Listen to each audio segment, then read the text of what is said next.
This episode uncovers a driftwood resin shadow box that fuses traditional carpentry with modern casting and subtly catches light from within.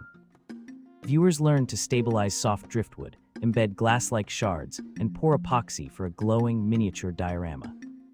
Historically, the motif nods to coastal shipyards and seafaring routes that spread timber ideas along the shore.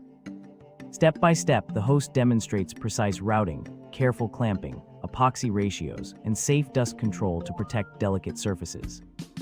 A finishing oil and wax seal the piece, with tips to adapt the motif into keepsake boxes or wall panels.